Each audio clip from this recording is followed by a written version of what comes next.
Okay. We left off last time. I like walking around like this, man. We'll do this. We left off last time with the connection from growth factors to entry into the cell cycle, the so-called G1 to S transition that triggers the initiation of DNA replication. And we also need today to connect the transition into M phase and the execution of mitosis at the G2M transition. We'll do that at the end of class today. We're going to start with the growth factors and then work our way down. Growth factors work by being initiated at the extracellular level. There are transmembrane proteins broadly that fall under the category, many of them fall in the category of what are called receptor tyrosine kinases. Transmembrane receptors with a cytoplasmic domain that has tyrosine kinase enzymatic activity. And on the extracellular side, they have domains to bind ligands, extracellular ligands called growth factors.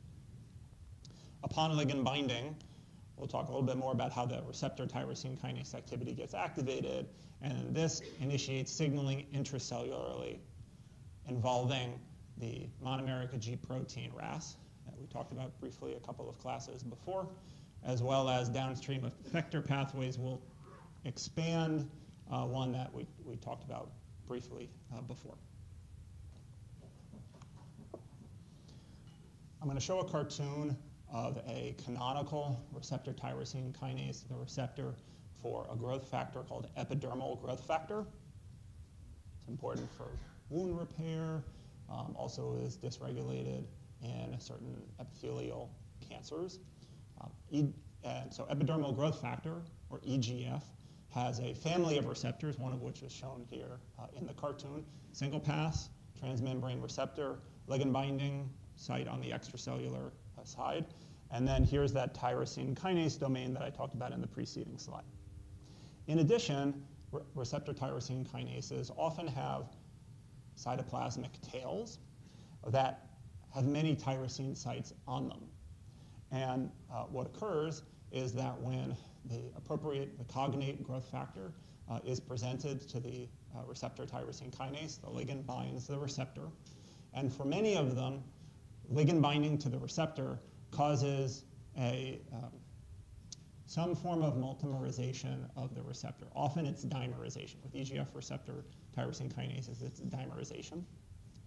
And as those two EGF receptors come in close proximity to one another, what occurs is that the two tyrosine kinases obtain a high enough local concentration that one will allosterically activate the other one. So it's like the binding event brought into close proximity, and now that kinase domain that was brought in close proximity to the other becomes activated and then phosphorylates the tyrosines on the EGF receptor. And this happens in trans on both of the receptors. So that's a marker of EGF receptor and receptor tyrosine kinase activation is tyrosine phosphorylation of the receptor itself. These phosphotyrosines on the receptor tyrosine kinase tail serve as docking sites that activate effector proteins, one of which is the Wrasse. To remind, Wrasse is a monomeric G protein, which stands in contrast to the heterotrimeric G proteins that are linked to G protein coupled receptors. And in contrast to the heterotrimeric G proteins, which as was introduced, they have this intrinsic timing mechanism where they get activated and eventually the GTPase activity of G alpha hydrolyzes the GTP to GDP. It's a bit different regulation with the monomeric G proteins. They need help, so to speak. The first is they need a guanine, what's what is called a GEF, or a guanine exchange factor, to enable the GDP-bound monomeric G protein to exchange that GDP for GTP. So there are Wrasse GEFs that convert Wrasse from the inactive GDP-bound state to the active GTP-bound state that can go in and activate those effector pathways that we talked about before and we'll expand upon in just a moment. In addition, Wrasse is a GTPase. It has GTPase activity, but it will not efficiently hydrolyze the bound GTP all on its own. To fully activate the GTPase activity of Wrasse, it needs help from a GTPase activating protein or a GAP to hydrolyze the GTP and convert it back to the inactive state. So Wrasse cycling between GDP and GTP bound states is regulated by co-association with GEFs and GAPs along the way.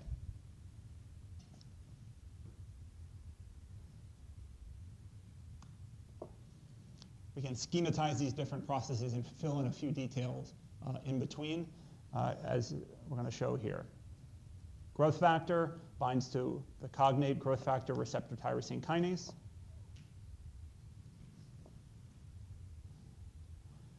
Upon ligand binding, you have receptor dimerization, giving rise to autophosphorylation of the receptor itself. And then what occurs here is you get the recruitment of adapter proteins. We talked about adapter proteins in another setting, clathrin-coated pits. Here's another example of an adapter protein that's going to connect the tyrosine phosphorylated receptor to Wrasse and Wrasse activators. And so that adapter is called GRAB2. GRAB2, and what it grabs two of is two tyrosine phosphorylated residues on receptor tyrosine kinases. It does that through a special domain called an SH2 domain. SH2 stands for SARC homology. It's an oncogene that has one of these SH2 domains that binds to phosphotyrosine. So SH2 domains generally recognize phosphotyrosine. And so the SH2 domain on GRAB2 will get recruited to the receptor. And it's an adapter because what GRAB2 brings to the plasma membrane is a GEF, a guanine exchange factor, a particular one called SOS. So GRAB2 and SOS get brought to, I should spell that on the board here too.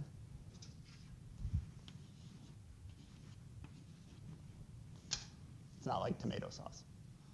Yeah. And it's not SOS. Okay, so SOS. SOS will, now being in proximity to Wrasse, remember the prenylated Wrasse constitutively on the plasma membrane. Now you have a GEF on the plasma membrane. Exchange GDP for GTP on the plasma membrane surface. Whoops. And then now you have active Wrasse on there. I should also say that generally Wrasses are oftentimes chronically bound to a GAP, so that provides them a bit of a timing mechanism. But I want to make clear that it's its own protein. It's not just Wrasse itself. Oh, also make clear that the Wrasse GAP is not, the GAP is not a GTPase. The GAP puts Wrasse in a conformation that's competent for it to activate its GTPase function.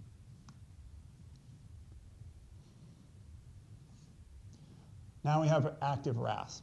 As we said in the Noonan syndrome lecture, one of the most recognized effector pathways downstream of active Wrasse is a signaling cascade, a protein kinase cascade called the MAP kinase cascade. It's called the MAP kinase cascade because of what the MAP stands for. I don't recall if I expanded upon this a couple of weeks ago. It stands for mitogen activated protein kinase. What a mitogen is, this is a stimulus that generates mitoses. Okay, so it generates proliferation. So this is a pathway that gets stimulated by growth factors. Growth factors are mitogens. They stimulate proliferation. I'll show the cascade, the slide from before, but before I do that, what I want to expand upon a little bit is what are the consequences of MAP kinase activation. When the MAP kinases at the end of that cascade get activated, they will translocate to the nucleus. Regrettably, it's not by a nuclear localization sequence and things. It's actually somewhat enigmatic what regulates MAP kinase translocation into the nucleus. But once they're in the nucleus, active MAP kinase has substrates in the nucleus, many of which are transcription factors. And many of those transcription factors, when they become phosphorylated, augment or activate the enhancer activity, transcription factor activity, to promote gene expression.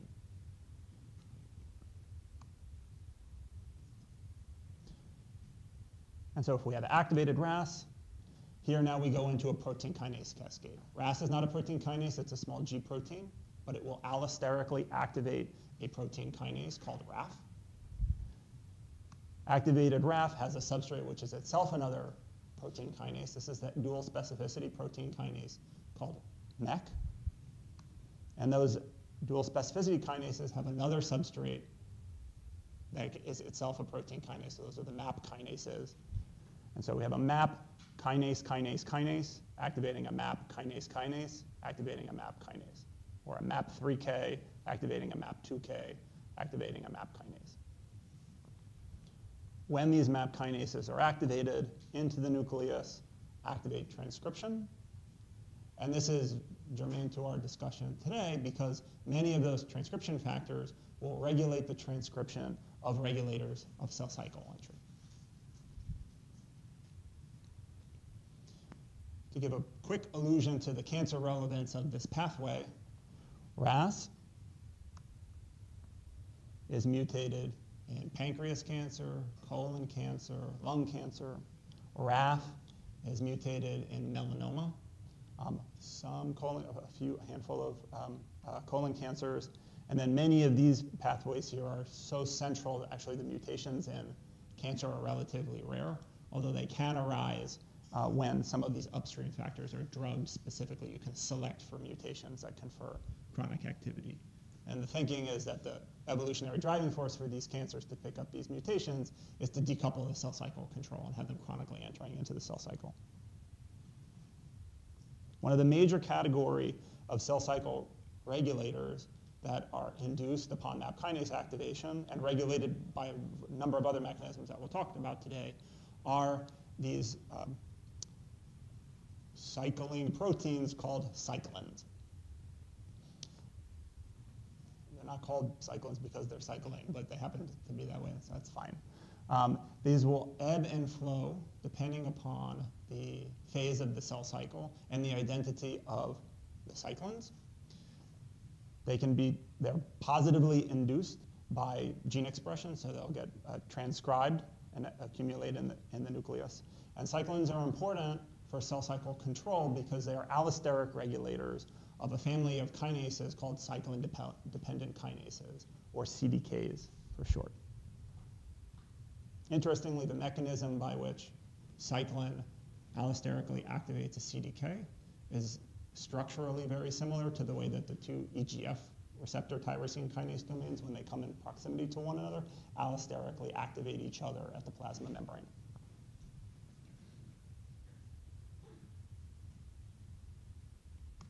There are different CDK cyclin complexes that play critical roles at distinct phases of the cell cycle. Let me orient you on what this cartoon is showing. We have G1, S, G2M, the cycle with quiescence up there on the upper right. The cyclin and CDK pairs shown around on the periphery indicate the phase of the cell cycle when those pairs become relevant. And then the height of each one of those bands indicates how abundant that active species is. The shapes are different. They can accumulate in different phases. And we're going to talk about two of them. The first one is at the G1 to S transition, and specifically the partners CDK4, 6, and cyclin D. And then we'll talk about the control of the key steps in mitosis involving CDK1 and cyclin B.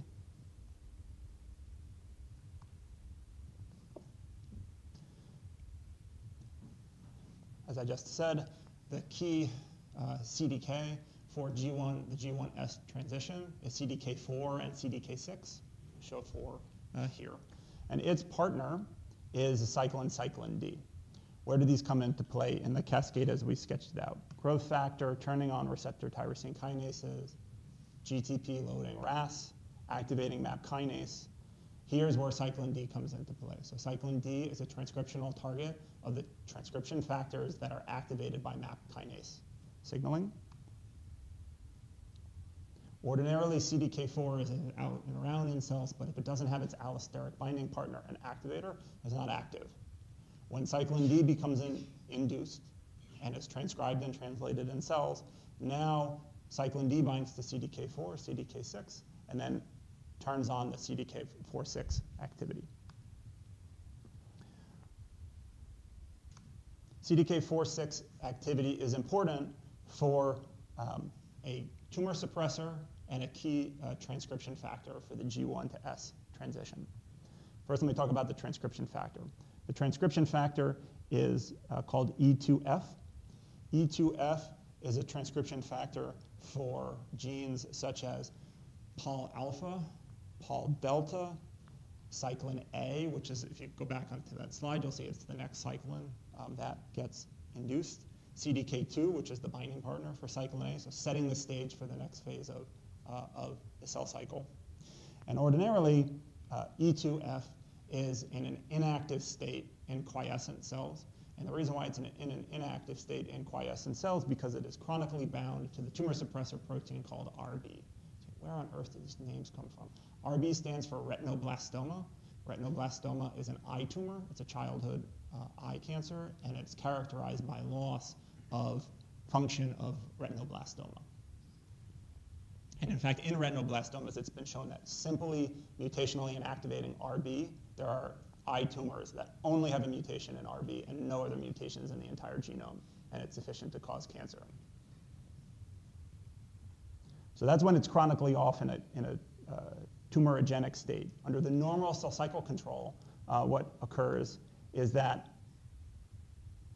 what is RB as a normal inhibitor of E2F function becomes disinhibited by virtue of phosphorylation, hyperphosphorylation, in fact, by active CDK4/6. So when you have cyclin D induction, CDK4/6 activation, hyperphosphorylation of RB, and now RB dissociates from E2F, and this gives rise to E2F activity through disinhibition of involving RB. Now you have the active transcription factor. Now you can turn on your polymerases, cyclins, and CDKs for the next S phase. And if I can keep going back to some of the cancer relevance of this, there are now CDK4/6 inhibitors, kinase inhibitors, that have been FDA approved for advanced forms of breast cancer where this proliferative signature is very active.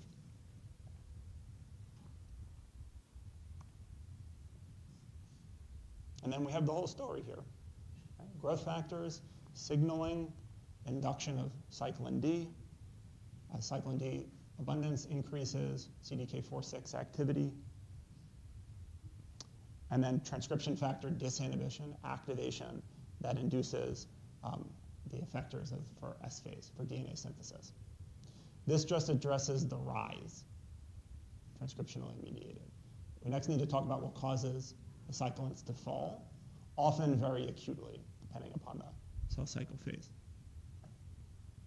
And what causes them to go down is a class of post-translational modification that's crucially important for protein turnover, but something we haven't talked about at all yet, so we're going to save it for the last day.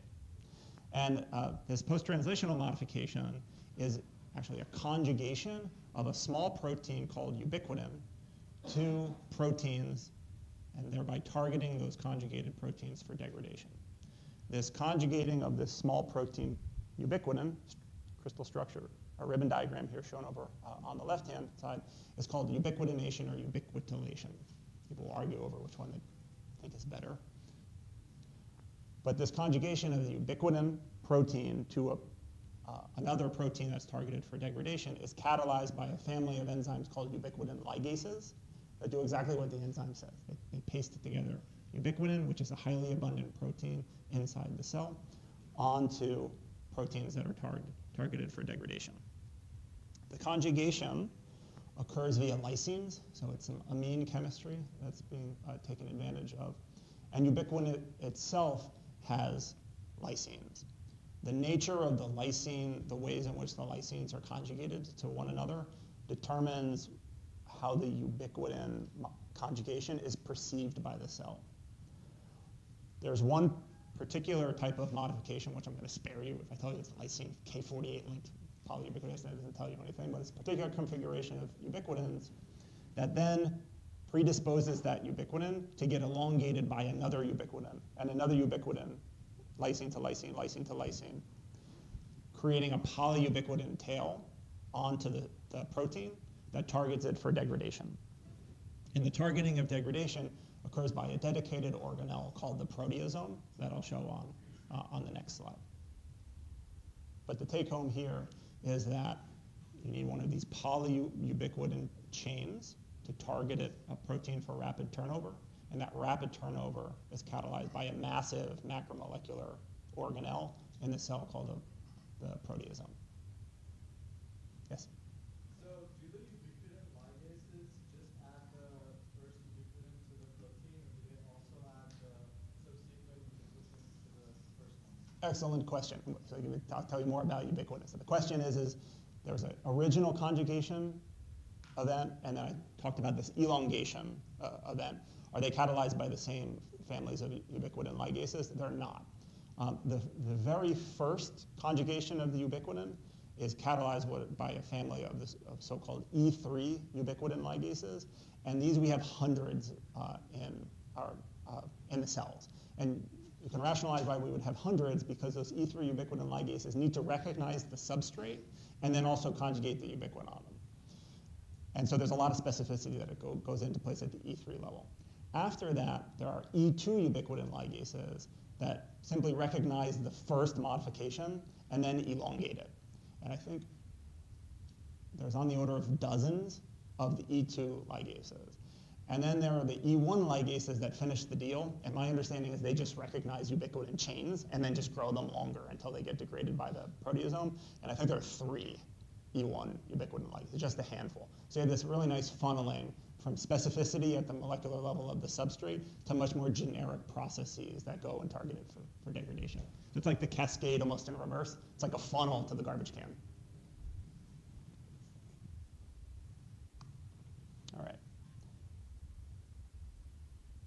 Okay, here's the garbage can. And I'll show you why the garbage can, because it has a lid, and it's like a paper shredder, and it feeds the things in. All right, so the proteasome is here on the right-hand side. These are different subunits. It's a big macromolecular complex. There's multiple proteins that go into this assembly. In this cartoon, the protein that's targeted for degradation is in yellow, and then the polyubiquitin chain is in maroon.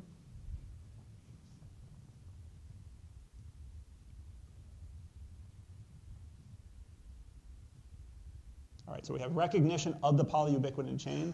The lid of the garbage can opens, and then the polypeptide is threaded into the core there, and then free amino acids are spit out on the back end. The one additional thing to add is that the proteasome has deubiquitinating activity, so the ubiquitins themselves are not degraded. That would be wasteful from the cell's perspective, because you have to make the ubiquitins again. So it takes the ubiquitins off, allows them to participate in another round of ubiquitination inside the cells, but the protein itself is rapidly degraded into its the bare amino acids get loaded up onto new tRNAs or used for metabolism, stuff that we've talked about thus far. All right. Ubiquitination and ubiquitin ligases are intimately involved in cell cycle control. It's a great way to regulate a protein very fast, get it out of the cell on an acutely shut off process. And what's cool is that many of these ubiquitin ligases are regulated post-translationally. So there's nice feedback ways in which you can deploy the ubiquitin machinery to acutely control certain facets of cell molecular biology. I'll give an example. Talked about how cyclins are transcriptionally induced at different phases in the cell cycle, activating CDKs. There are CDK substrates beyond RB. You're going to hear about a couple more in just a few moments, but one of them are a family of ubiquitin ligases, specifically the skip2 ubiquitin ligase, that's ordinarily inactive unless it has been turned on by phosphorylation. And it is a substrate for CDK activity. So when the ubiquitin ligase gets phosphorylated, its ubiquitin ligase activity increases, and now it will conjugate ubiquitins onto cyclins. The polyubiquitin chains on the cyclins target the cyclin for degradation, and now the CDK gets shut off. As you might imagine, we have a lot of things going on here. You have gene expression, phosphorylation, ubiquitination. Everything is intertwined in one another. We have this oscillator that's subject to checkpoint controls and things. And there's actually a good bit of, for computational aficionados, modeling aficionados, there's quite a bit of literature on building mathematical simulations of the cell cycle, encoding all of these different processes, and see if you can make predictions about what would happen if you had a certain mutant, or you knocked out cyclin X, Y, or Z, or change the abundances, or eliminate a phosphorylation site. It's that complicated. All right, so collectively we talked about the G1S transition. Questions on that? All right. We move into G2M, so other side of the cell cycle. This happens pretty fast with respect to the other phases of the cell cycle. And there's a lot of things that need to happen. Let's enumerate them. If the cell wants to make it through mitosis, the chromosomes, euchromatin, heterochromatin, needs to condense into the sister chromatids that eventually get segregated. That's a regulated process that needs to be coordinated during prophase. The nuclear envelope needs to break down, walking through all those steps that were covered in the pre-lecture. You get that nuclear envelope out of the way, and that involves post-translational modification of intermediate filament proteins called lamins. I believe those were discussed, or at least mentioned, when we were talking about cytoskeleton at the beginning of class. They ordinarily line the interior of the nuclear envelope. They need to fall apart so that the nuclear envelope falls apart to have access to the condensed chromosomes. This is occurring during prometaphase. During metaphase, metaphase plate, things in the pre-lecture, you have to form that mitotic spindle and coordinate the proper attachments of the spindle with each one of the duplicated chromosomes. The cell needs to separate those chromosomes properly during anaphase. And then finally, during cytokinesis, you need to form that cleavage furrow and contract it with the actin-myosin machinery to divide the cell during telophase, and then complete cell division, mitosis, and cytokinesis.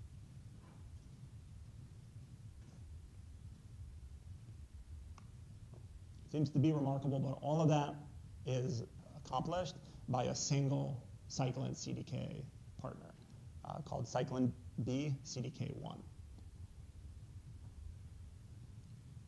CDK1, if you're coming from the yeast literature, you might also see it called a CDC2, cell division cycle 2, so cell division cycle mutant number 2 that was uncovered. And CDK1 itself is constant abundance. It doesn't have the regulation, or all of the regulation occurs is at the abundance of cyclin B. So same themes, allosteric regulation, induction of control, but there's a lot of things going on with this complex when it gets activated. All right, so it's going to get induced early in M. And here are all the things that it's going to do. Same list like before, but this is what the phosphorylation events that occur. There's a family of proteins called condensins in the cell that help promote that chromosome condensation. These are substrates of CDK1, cyclin B. Once they get phosphorylated, they start promoting positive supercoiling of the chromosomes. That's the first step towards getting them to condense. CDK1, active CDK1 will also phosphorylate the lamins. The phosphorylation provides a charge repulsion to help break down the intermediate filaments on the interior of the nuclear lamina.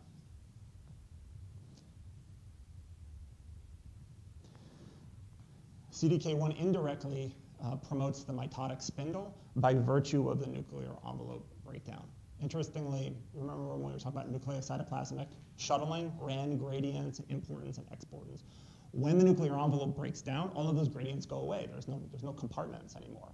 And that loss of the RAN gradient and the redistribution of importance and exportance feeds back onto microtubules and the formation of the mitotic spindle and creates a trigger to form the mitotic spindle. A couple of other things I need to expand upon a little bit. One is what holds the sister chromatids in check before the separation occurs during anaphase. The way that is regulated is by a dedicated anaphase inhibitor called cyclin, keeps those two chromosomes securely associated with one another until cyclin itself gets phosphorylated. The phosphorylation of cyclin then releases the two chromatins for the microtubules to pull them apart. And then one other key part which involves the resolution of mitosis is how you shut this thing off. And here is where we have another ubiquitin ligase called the APC, or anaphase promoting complex, which will go in and turn over a number of these proteins, get the cell back to the resting state. And APC activation by phosphorylation is one of these critical triggers for mitosis to resolve. I have a note here to remind me. There are many things in biology called APC, so you just need to make sure that you're talking to a cell cycle person if you're talking about this APC versus there's a tumor suppressor, there's a number of other different biomolecules that regrettably have the same acronym.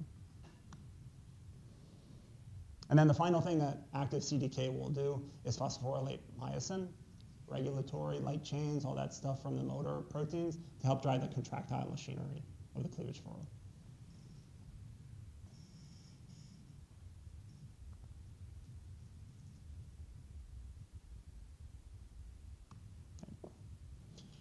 All that stuff needs a cartoon, so we're going to give you a cartoon of this. As we have, so what's showed schematized here is going into early M phase. So cyclin B has not been upregulated, CDK1 is inactive, myosin machinery is inactive, nuclear lamins are intact, APC is inactive, and then the sister chromatids are still bound by that anaphase inhibitor, cyclin. Proceeding through M phase, and an upregulation of cyclin B, activation of CDK1, and now a whole sequelae of phosphorylation events occurring inside the cell. Breakdown of the nuclear envelope, activation of the APC. This is a little bit, I've not yet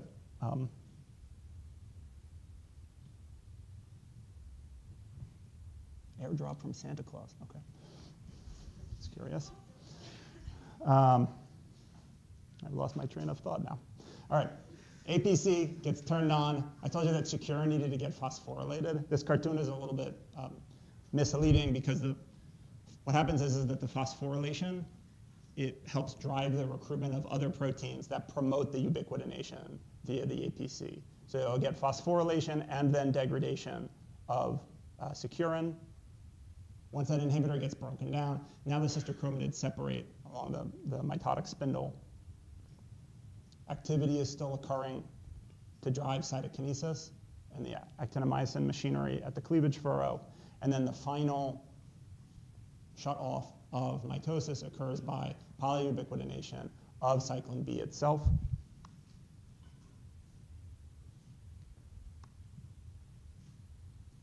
That then will deactivate the CDK1 in cells.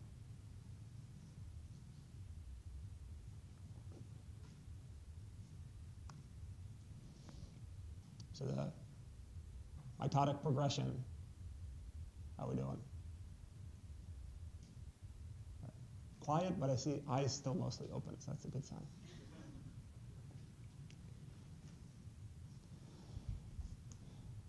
All of the last deck of slides was really on cyclin regulation and these natural cycles associated with cell proliferation. Now I want to change gears a little bit and talk about the checkpoints that I alluded to at the beginning of this lecture, the places where this whole cycle can get put pause or to a stop, depending upon the environmental conditions, depending upon the state of the cell, damage that it's encountered, so on. The main checkpoint that I'm going to focus on is the G1 checkpoint, but I should say for completeness, there are other key checkpoints that are shown here and that I touched on before. That G1S checkpoint also connects intimately with some other processes that we've talked about earlier in the semester, namely DNA damage. And we're talking about cancer, so here's a great place to talk about a very important tumor suppressive pathway related to the DNA damage response. And that key tumor suppressor is called P53. What the heck is P53? So what P53 comes from is it's a protein of 53 kilodalton molecular weight on a gel. And so when you don't know what you're studying and you don't know what to call it, you just call it P whatever. All right, so it's P53 and the name's stuck. It's also called the guardian of the genome, but don't call it the guardian of the genome. That's just the nickname of it, because it's a really pleiotropic regulator of cell cycle control, apoptosis, as it relates to damage of our somatic DNA. And P53 is interesting in its regulation inside cells because it's a transcription factor. We'll talk about one of its transcriptional targets, but the protein, the gene itself, the mRNA itself of P53 is always being made. Right? The protein is always being translated, but it's always being turned over by ubiquitin ligase. And the ubiquitin ligase is called MDM2, here, which under normal conditions is ubiquitinating and degrading P53 as soon as it's made. It seems like this feudal cycling. It seems weird for this to happen, but this goes back to what I was talking about, a means for rapid control of a pathway. And so that's the thinking of why this regulatory scheme came into play. What occurs is that when there's DNA damage, you have a break in the DNA, double-strand break. That break in the genome is going to accumulate all of those DNA repair proteins, things that we've talked about before, non-homologous end joining, the homologous recombination machinery, et cetera. There's a whole recruitment of proteins to that DNA break. And some of those proteins that are recruited to the DNA break are helping turn on this DNA damage pathway. So you accumulate, and one of the key kinases that gets turned on very proximally to DNA damage is this kinase called ATM. ATM, I can't even pronounce what it stands for, but it relates to the disease for individuals that have a mutant ATM gene, and it's a cancer predisposition syndrome that relates to the DNA damage response. You can think of that as a proximal sensor of the DNA damage. And what occurs is when there's DNA damage in cells, it autophosphorylates, and then its substrates, it has two very important substrates in this pathway. One is P53 itself, and then another is a checkpoint kinase called CHEK2. So you have these two branches. They both get activated by phosphorylation. CHEK2 will even come on by and phosphorylate P53. And those post-translational modifications catalyzed by those DNA damage kinases will inhibit the ubiquitination and turnover of P53. So P53, some of them are substrates directly on P53, others modifications related to MDM2, but the net result is stabilization of P53 protein inside cells.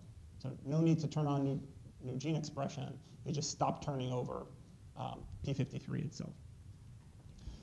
When P53 is stabilized, it's a transcription factor, accumulates in the nucleus, and will turn on a number of different genes.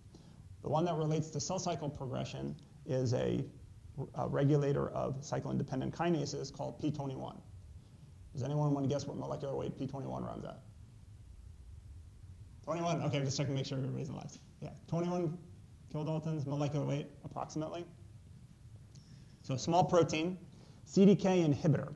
And what it will do is trump whatever cyclin CDK complexes there are in cells. It forms a ternary complex with a cyclin and CDKs, notably CDK4/6 and cyclin D, such that if you have P21 present, transcriptionally induced by P53 in cells, it will block the activity of the cyclin-dependent kinase, even if it's bound to a cyclin. If the DNA damage is small, if the p53 stabilization is short-lived, the cell will pause in that p21 arrested state until the damage resolves, p53 gets turned back over, and then p21 will naturally turn over. It has a half-life, it gets ubiquitinated and degraded, and then the cell can proceed through the cell cycle after the damage has been repaired.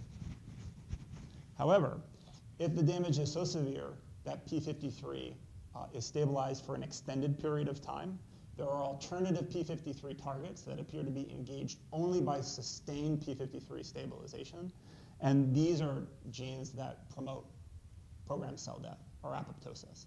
All right, so there are pro-death proteins that are p53 target genes that get turned on only when p53 is on for a long time.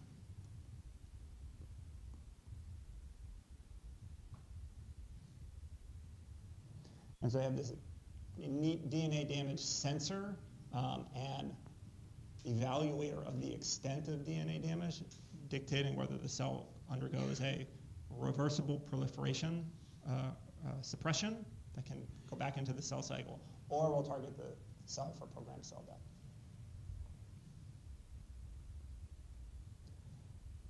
p53 is called the guardian of the genome, and it's a really important tumor suppressor because of the pathways that it controls.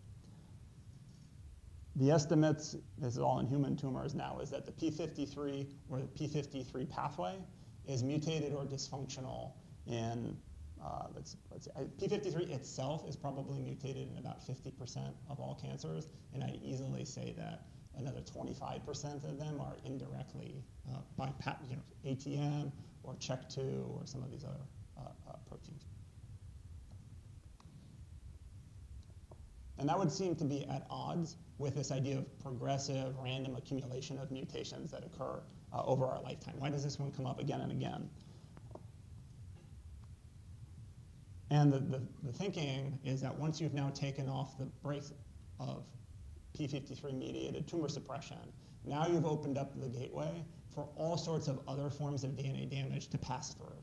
Once you've broken the ability of p53 to sense DNA damage, now the cell keeps proliferating even as it accumulates additional damage.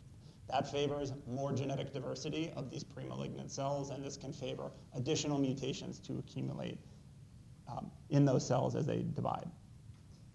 And then the second reason why it comes up again and again and again is that p53, as far as transcription factors goes, is really easy to break. There's a whole host of ways that you can put a substitution in there, and it will prevent it from multimerizing, which is critical for its transcription factor function. And one broken copy of p53 is enough to poison the other one. So you don't even have to lose both of them. One of them can serve as a dominant negative and inactivate the pathway entirely. It appears to be a very sensitive node, if you will, in cells with regard to tumor suppression.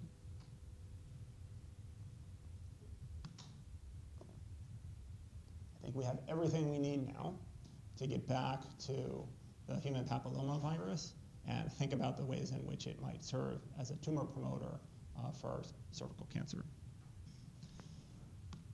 We have a little bit more on the virology here. It's a DNA virus that is enclosed in a protein shell called a capsid. These are repeating units of a protein that is transcribed and translated in the HPV genome that self-assembles to form this shell here that, what we say, encapsulates that DNA genome. So you have a shell here on the outside, that's the viral particle that will get shell. The payload of the virus is the genetic material that's contained inside. It's a DNA virus, double-stranded DNA, and there's only 10 genes in the ones that are tied to tumor promotion, cervical cancer. And the last piece of information is that this piece of double-stranded DNA of the HPV genome can integrate, can go into the host genome in the cells that it infects. You think that long linear piece of DNA and then getting inserted randomly into a host chromosome. And it's those integration events, that chronic insertion and then inheritance of the HPV genome, that has the strongest association with the development of cervical cancer.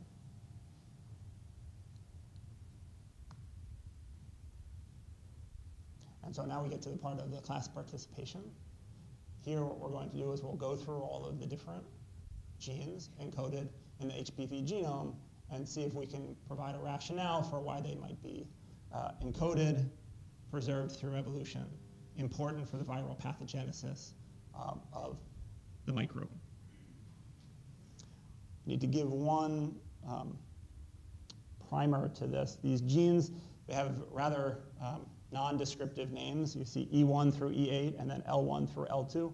E stands for early, which means that they're transcribed early, and then L stands for late. And then the order, E1, 2, 3, 4, 5, 6, that's roughly in the order that they get turned on during viral pathogenesis. And so, E1 is a viral helicase. Does anybody have any ideas on why the virus might encode this? If it makes a viral helicase, then when it leads to the next step, it goes and binds, it can unwind its own viral DNA and make it susceptible to translation. Everything except for the last part, ready for what? Make it susceptible to translation. Replication. There we go, Replication, yes. Okay, so you lopped off E1 and E2. Yeah, so this is the virus coming to the party with all its own drinks, right? It's ready to go. All right, it's going to have the helicase. This is akin to the MCM complex, right? The binding to the viral origin of replication works, right? DNA A, we touched on before. If they're transcribed and translated locally in the vicinity of the genome, they're right there ready to go. They can have their own recognition machinery and get induced. E3, nobody knows what it does. E4. E4 is a hard one.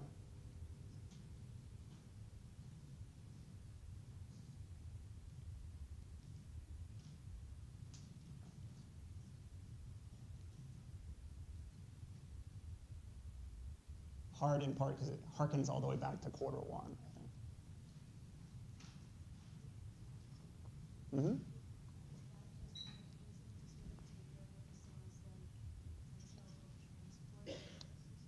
Oh, okay, so your idea, you ask, might this be a way of kind of cellular hijacking in a certain way?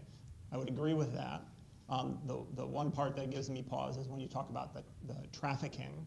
If you recall, the intermediate filaments have no polarity to them, and so there's not a great opportunity for them to move on any tracks. There's no motors that move on them, but you're on the right track. It would be a biomarker. It could be used by us as a biomarker of infection, but there needs to be some type of evolutionary driving force for why you would retain that gene over, a billion years of evolution.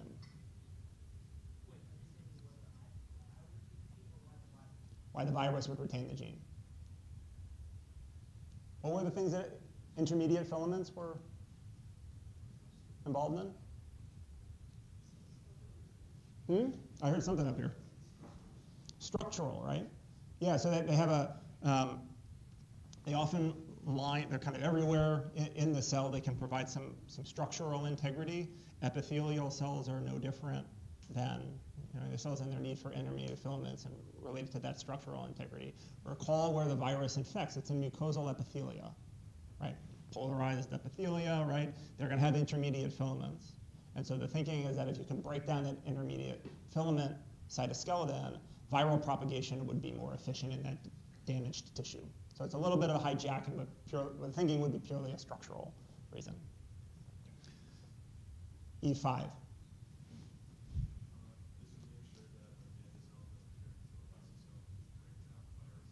Yes, and so so E5, you have I didn't give all the details on this, but you have that viral capsid. That capsid is recognized by receptors on the host membrane surface. The virus, upon receptor binding, gets internalized, and if it gets internalized via endosomal, it gets internalized via an endosomal route.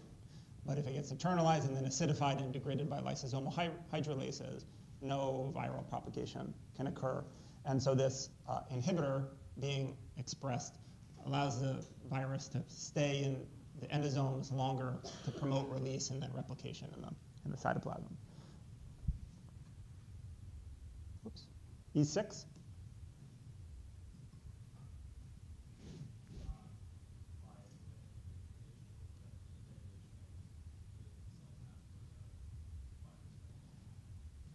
Okay, so just so E6 is promoting the ubiquitination of P53. Oh, well, it'll promote the breakdown of that protector gene. Okay, but why might that protector come into play here? It won't be able to get past that checkpoint. But why would the checkpoint be activated? So he said that you're correct that by turning over P53 very efficiently and uncoupling it from the normal stabilization that might occur, it can go past a G1S checkpoint. And my question is, why would that checkpoint, though, be involved in a viral infection? The virus damages the DNA, so all the checkpoints would go through eventually. Yeah, how, when? Yeah, when would the DNA damage occur? When it inserts itself. Yeah, so that's the key thing. Is this if there is, for long-term heritability of the virus, if it can go into the host genome and persist there, but that necessarily involves breaking the DNA at some point to involve the insertion. And so, yeah, that's the thinking there. How about E7?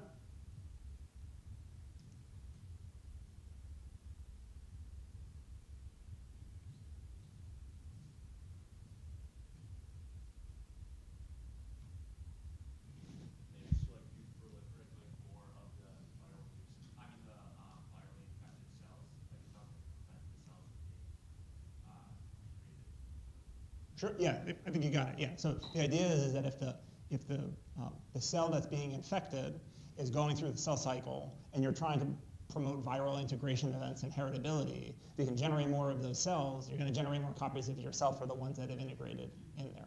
This is also the thinking. Remember when we talked about HPVs generally in warts, those outgrowths? It's the same thing. It's an E7 type of mechanism. It just doesn't have the other machinery to go on and promote tumors. But the hyperproliferation, it's still disruption of the RB machinery. I have a question about, I guess, E4. Mm-hmm. Warts then be formed by the fact that those intermediate domains are breaking. So, like, you would have the epithelial cells, like, created like that. Yeah, that's an excellent point. I don't know the answer to that one, but yeah, it could also be. These are all in the same clade of viruses, and so I haven't gone back to the thing, but you could also envision some of that the cytoskeleton disruption to also occur in planters, warts, and other types of things, be the reflection of the ugly. So that's good.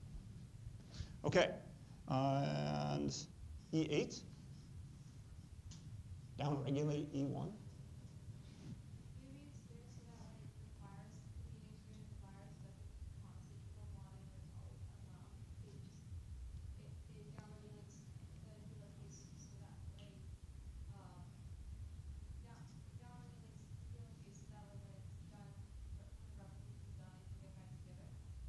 Yep, I think you got it. Yeah, so you can't, if you just replicate, you don't make any more viral particles, because remember that some of that DNA needs to get encapsulated into the proteins as they're made. And so this is an example, you remember, end product repression. Here's a thematic example of this, right, where you have something getting transcribed late, feeding back on early processes to shut it down, with thinking being the timing of the encapsulation. So you maximize the number of viral particles that are released in the infected host cell. And then L1, L2, that's the viral capsid proteins themselves. So you see, start shutting that down right as those late genes start to be made. And then L2 is like an effector for the encapsulation. Cool. Very good job, guys. So we're going to, I will conclude with some allusion of faculty that do cancer research or phosphatyrosine research in the department, just updated because we recruited Kristen just within the last year. And I'm doing perfect for my closing remarks. I have 15 minutes. Hang out. This is a fun part. All right. A couple of things I want to say at the end of the class. The first one is This supplementary read, I'm not going to quiz you on this, but it's an interesting read. And in my mind, what it does is motivate what we challenge you all to do in this class, is to get a facility with some very unfamiliar vocabulary to the extent that you can think on the fly on like those tables that I had just gone over today in class, and be able to have that armamentarium of cell and molecular biology to be able to pull from it, to deploy it when you need it. The only way you can do that is if Professor Barker and I, grind you into the ground on all those blue terms, all right? Practice them enough so that you get that facility. It's not enough to simply go to the Google sites and look them up. So if you're interested to get finals over and things, take a look at it, because it makes a strong argument why looking up everything is paralyzing. If you don't have it at the ready, there's only so much you can do with that encyclopedic type of information. Second thing I'm going to do is, yeah, maybe I can do the let's see. Second thing, I'm going off my list already. Second thing I want to do is we're going to acknowledge the TAs with the gifts and my crappy rapping. So these guys, if you went to their office hours and things, they did a lot of work to help you all out. They did a lot of work you probably didn't see with the infrastructure, a lot of stuff that occurs behind the scenes to be able to free up me and Professor Barker so that we can spend more time hopefully giving you worthwhile lectures, updating the material as you saw over this course. And so we can't do it without the reciprocal agreement between these two. And then the last thing, what I want to do is treat you all to a video. We're gonna come full circle. All these lectures have this arc, right? We start in the beginning, we go all the way around, and then we come back to the beginning. I'm going to circle back to a video that Professor Barker showed you in the introductory lecture that was pre-recorded before the class started. And we have enough time for the full deal.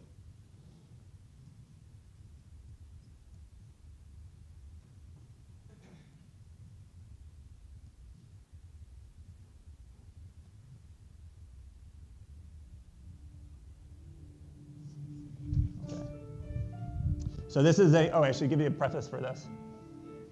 This is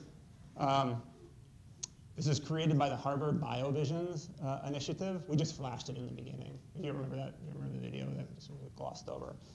These are structurally accurate depictions of biomolecules, I think about 95% of which we've covered in the class now. And so it's framed in the setting of leukocyte rolling on endothelial cells, and you're going to see a lot of stuff that you saw over the course of the semester. Professor Barker and p-selectin, right? So catch bonds on the plasma membrane surface.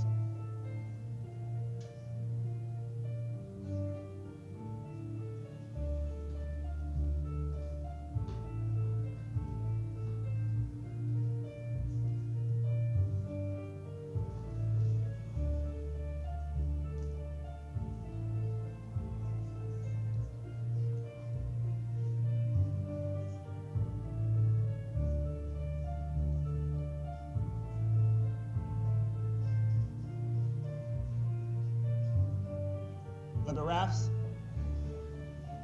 cholesterol, all that stuff from before.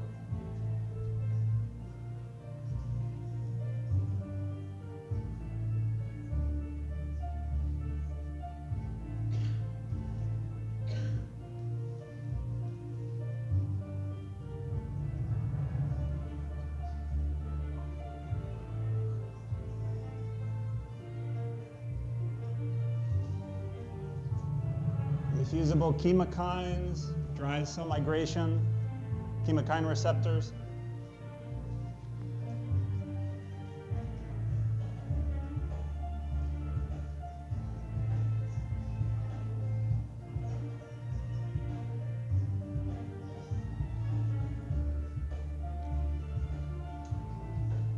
You guys know what those are? G protein couple receptors, heterotrimeric G proteins, 2 lipid anchors.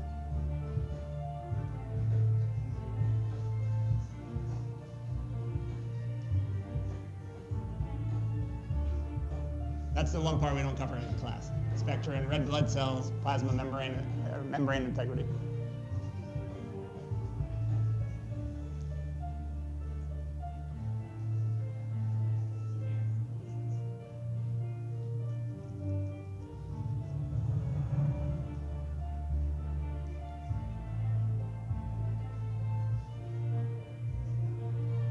microfilaments, cross-linked microfilaments.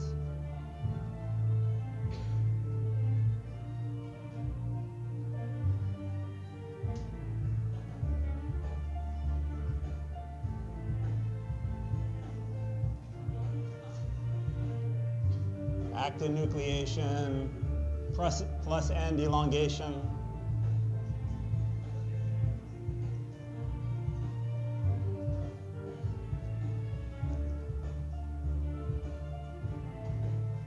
Gel solvent, cofillin.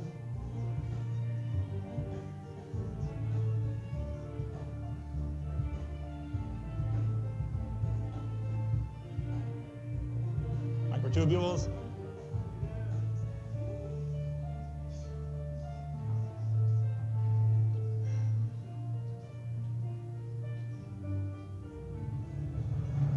Catastrophe.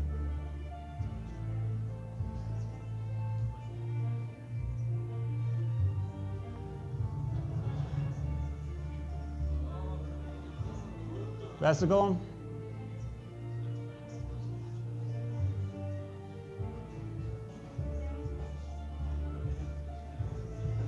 Motor protein.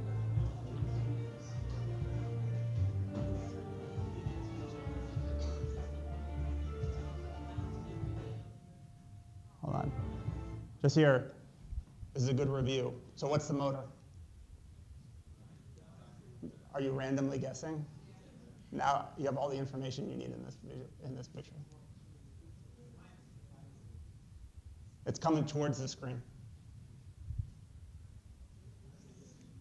Kinesin, right? So you have the microtubule organizing center, minus end stabilized down away from the screen, and then the kinesin moving towards the plus end, moving a vesicle.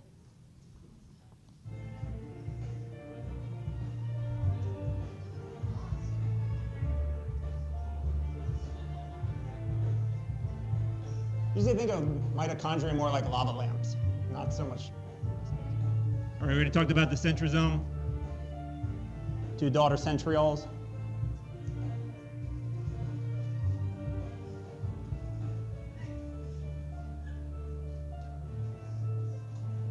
Nuclear pores, mRNA export, cap binding proteins, poly A binding protein, circularization, large and small subunit of the ribosome assembly, translation. There's the amino acid folding in real time as the protein gets translated.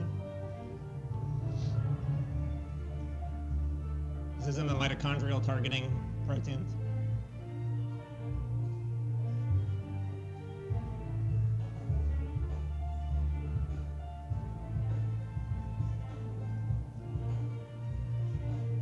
Pore protein, SRP.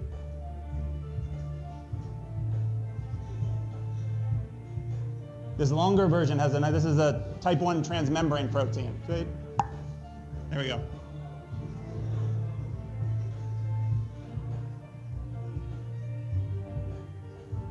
Smooth ER.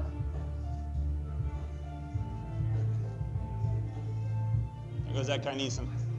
Yeah.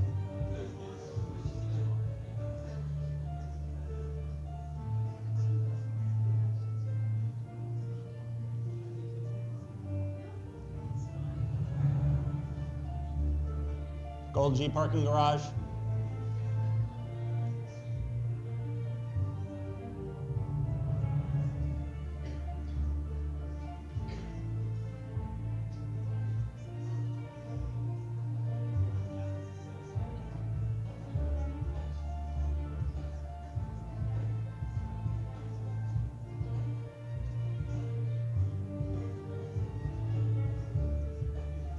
Exocytosis.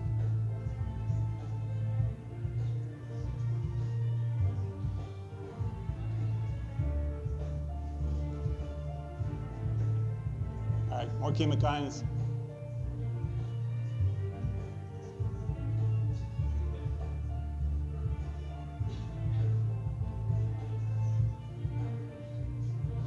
Heterotrimeric G protein.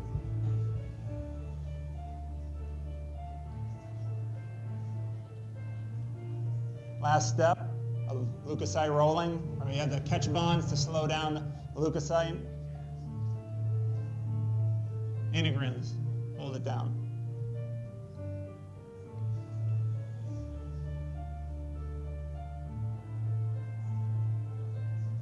Intercellular adhesion molecules. So the rolling comes to a stop.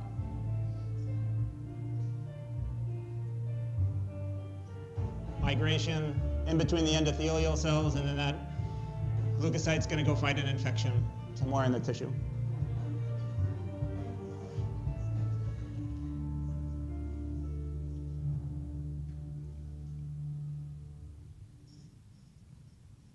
I watch this video every year, and every single year it still amazes me, right?